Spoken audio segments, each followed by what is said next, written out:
में आते रहे, वन में जाते रहे, किसी को पता नहीं असली किधर, केवल दाऊ दादा ही समझ पाए, बाकी और कोई नहीं।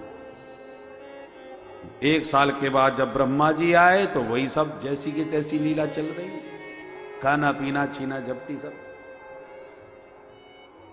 अब ब्रह्मा जी घबराए, ये कब इधर आ गए? ऊपर जाते हैं तो ऊपर सो रहे हैं, नीचे आते हैं नीचे भी खेल रहे हैं। समझते देर नहीं लगी, ये सर्वेश्वर हैं, इसमें कोई संदेह नहीं रह गया। तुरंत सारे बछड़े ब्रजवासी ब्रह्मलोक से वापस लाए, वृंदावन में आके लौटाए, भगवान के चरणों में साष्टांग दंडवत किए। चारों मुखों से प्रणाम करने के लिए दंडवत लेट गए और लोटपोट होकर के चारों मुखों को भगवान के चरणों में रगड़ने लगे। ब्रज में खूब लोटपोट हो गए ब्रह्मा जी। भगवान बात ही नहीं कर रहे तो हाथ जोड़ करके ब्रह्मा जी स्तुति करने लगे। ब्रजवासी कह रहे हैं, कन्हैया ये चौमुआ कौन आ गया भैया? ये चौमुआ कौन है? 4 मुंह वाला, उसी स्थान का नाम है चौमुआ। वृंदावन से आप जब दिल्ली की ओर पढ़ेंगे तो छठी क्रास से निकलते ही चौमुआ मिलता है, जहां पर चारों मुखों से ब्रह्मा जी 40 श्लोकों से भगवान की सुंदर स्तुति गा रहे हैं। नौमीड्यते भ्रवपुषे तटिदं बराय गुंजावतंस परिपेक्षल सन्मुखाय वन्यस्रजे कवलवेत्र विषाण वेणु लक्ष्मश्रिये मृदुपदे पशुपांगजा। हे इडियट, हे नौमी, हे स्तुति करने योग्य प्रभु, मैं आपका स्तवन करता हूं। आपके श्याम श्री अंग पर पीत पीतांबर ऐसे फहरा रहा है जैसे नीले नीले मेघमंडलों की छटा में बिजली चमक रही हो। तड़ित अंबराय, आपकी 4 भुजाओं में शंख चक्र गदा पद्म खूब देखे, पर आज इन भुजाओं में कवल बेत्र विषाण और वेणु विभूषित हो रहे हैं।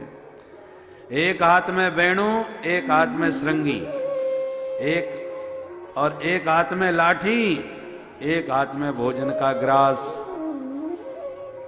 ऐसे हे नंद नंदन श्री कृष्ण, आपके श्री चरणों में मेरा प्रणाम।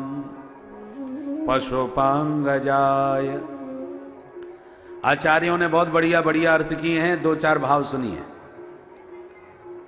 पशुपांगजाय, भगवान को पशुपांगजाय ब्रह्मा जी कह रहे हैं। मतलब क्या हुआ? पशून पाति इति पशुपः नंदः अंगाय पुत्राय पशुपांगजाय। अर्थात पशुपालक नंद बाबा उनके अंगज, उनके पुत्र बन करके आपने जन्म लिया है। ऐसे हे नंद नंदन, आपको हमारा प्रणाम है। अथवा पशुपानाम गोपानाम गजाय मुख्याय पशुपांगजाय, जितने भी पशुपालक गोपगण हैं उनमें आप गजराज बन के गजेंद्र की तरह अद्भुत गोकुल की शोभा को बढ़ा रहे हैं। अथवा पशून अज्ञानिनः पांति रक्षन्ति इति पशुपाः ब्राह्मणाः। जो पशु तुल्य प्राणी हैं, पशु कौन हैं? संगीत साहित्य कला विहीन नरह पशु पुच्छ विषाणहीन। जिसको न संगीत का ज्ञान, न शास्त्रों का ज्ञान, न साहित्य का बोध, वो बिना सींग और पूंछ के साक्षात नर पशु है। तो ऐसे जो नर पशु हैं, जिनको कुछ भी ज्ञान नहीं है, न शास्त्रों का न साहित्य का, तो ऐसे अज्ञानियों को जो धर्म शास्त्रों का अध्ययन करके पथ प्रदर्शन कराते हैं, वो ब्राह्मणों का नाम हो गया पशुपाः। पशून अज्ञानिनः पांति धर्म ज्ञानोपदेशात, वो पशुपाः ब्राह्मणाः। तो पशुपः ब्राह्मणः यस्य अंगात मुखात जातः स पशुपांगजः तस्मै पशुपांगजाय। ऐसे पशुतुल्य प्राणियों को धर्म का उपदेश दे करके रास्ता दिखाने वाले वो ब्राह्मण जिनके मुखार बिंद से प्रकट होते हैं, ऐसे हे विराट पुरुष प्रभु, आपके चरणों में मेरा प्रणाम है। ब्राह्मणोश मुखमासी, शास्त्र वेदों में इसका वर्णन है। अथवा गंगा तट पर बैठे हैं तो गंगा जी से संबंधित भी एक अर्थ ध्यान से सुनिए। पशून पापिनः पांति रक्षन्ति इति पशुपाह गंगा। पाप परायण जो पशुतुल्य प्राणी हैं, पाप करते करते उन्हें वो ज्ञान ही नहीं रह गया कि ये पाप भी है क्या, ऐसे महापापी पाप पंख में विकृत जो मानव हैं, एक बार मां गंगा जी की धारा में गोता मारते हैं, मां गंगा समस्त पाप पंख का प्रक्षालन कर देती हैं, समस्त पापों को धो डालती हैं। इसलिए पशुपा हो गई गंगा। पशुपाह पापिन कौन? पशून पापिनः पांति रक्षन्ति इति पशुपा गंगा। तो पशुपाह गंगा यस्य अंगात अंगुष्ठात जातः सब पशुपांगज तस्मै पशुपांगजाय। वो भगवती भागीरथी जिनके पदांगुष्ठ थे, श्री अंग से प्रकट वही हैं।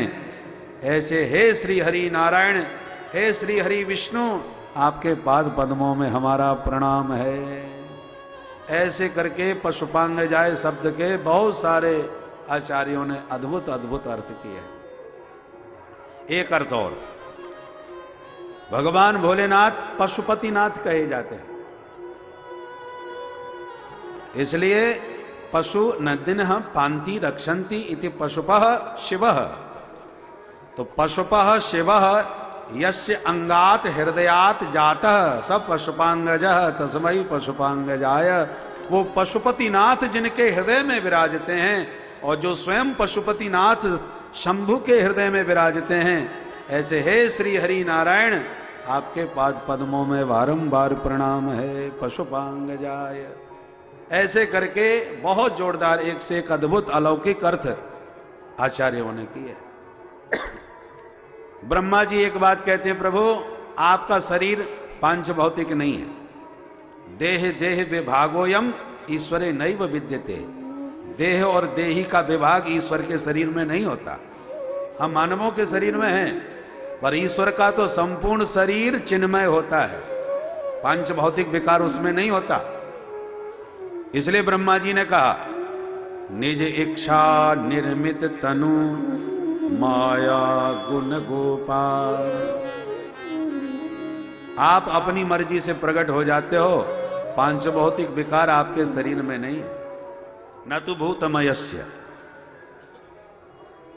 परंतु जो प्राणी आपके चरणों की भक्ति न करके केवल ज्ञान में ही परिश्रम करता रहता है, उस ज्ञानी का परिश्रम उसी प्रकार से बेकार जाता है जैसे स्थूल तुषाव घाती नाम।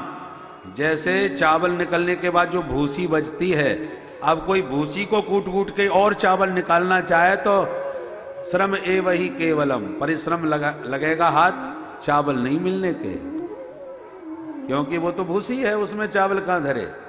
उसी प्रकार भक्ति रहित ज्ञान में श्रम करने वाले को श्रम ही हाथ लगता है।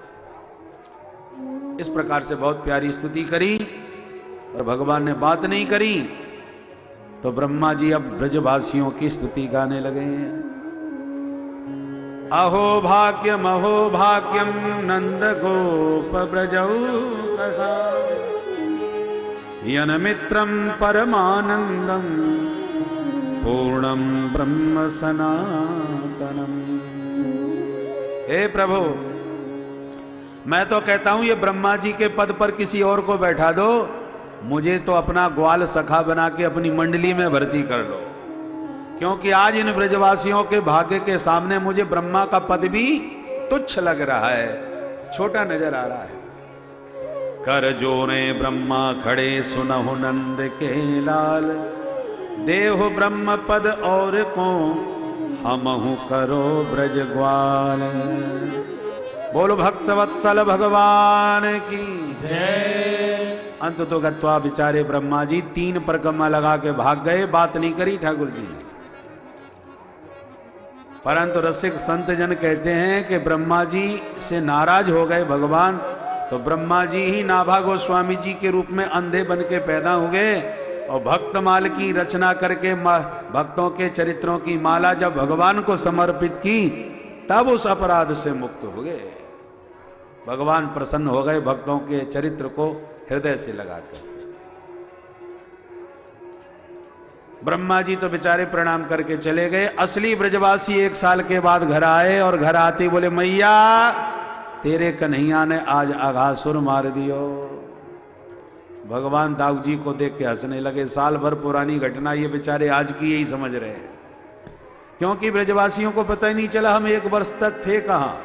क्षणार्धम में निरेर भका, 1 वर्ष आधे क्षण के समान ब्रजवासियों को प्रतीत हुआ। ब्रह्मा जी का एक दिन बहुत बड़ा होता है भाई। अब कन्हैया बोले मैया अब तो चराएं गैया। तो मैया ने मुहूर्त निकलवायो। कार्तिक शुक्ल अष्टमी बुधवार का मुहूर्त निकल गया, जिसको कहते हैं गोपाष्टमी। भगवान गोपाष्टमी के दिन से गौचारण प्रारंभ कर दिए। इसलिए प्रत्येक सनातनी हिंदू का कर्तव्य है कि वैसे तो प्रतिदिन सबसे पहला ग्रास गाय को खिलाया जाए, गौ ग्रास। प्रतिदिन गाय का पूजन हो बे, संभव न हो, महानगरों में रह रहे हो, फ्लैट में रह रहे हो, गैया का पूजन रोज कहां से होगा। तो भैया कम से कम गोपाष्टमी के दिन तो विशेष रूप से गाय का पूजन अवश्यमेव करना चाहिए। भगवान ने ब्राह्मणों को बुलवाया, स्वस्ति वाचन करवाया, गायों का पूजन हुआ। अब पक्के ग्वाला बन के कन्हैया ने गौचारण प्रारंभ कर दिया। बोल गोपाल भगवान की जय। जाने लगे दूर दूर तक गौचारण करने। एक दिन गैया चराते तालबन में घुस गए। जो प्रवेश किया, तालबन के फलदार वृक्ष को हिला ही रहे थे दाऊ जी, धेनुकासुर गधा बन के दौड़ा, मारी दुलत्ती दाऊ जी में। दाऊ जी ने उसके दोनों पिछले पैर पकड़ के घुमा करके उसी वृक्ष में फेंक के मारा। गोविंदाय नमो नमः। सभी ने दाऊ दादा की खूब जय जयकार करी और बढ़िया रस भरे फल पोटली बांध बांध करके लाए, प्रेम से चकाचक खाए। घर में आते ही कन्हैया बोले मैया मेरे दाऊ दादा ने आज गजब कर दियो, गजब कर दियो। मैया बोली बेटा जल्दी बता कहा की हो। बोले मैया पूछे ही मत। अरे लाला बता तो सही। दाऊ जी मन में खुश हो रहे हैं, देखो कन्हैया हमारे गीत गा रहे हैं, आज तो तारीफ कर रहे हैं। मैया बोली लाला जल्दी बता कन्हैया। कन्हैया बोले सुन मैया मेरे दाऊ भैया ने आज एक गधा मार दियो। मैया तो बड़ी जोर से हंस पड़ी, चौरे बलराम तू गधा मार तो फिरे।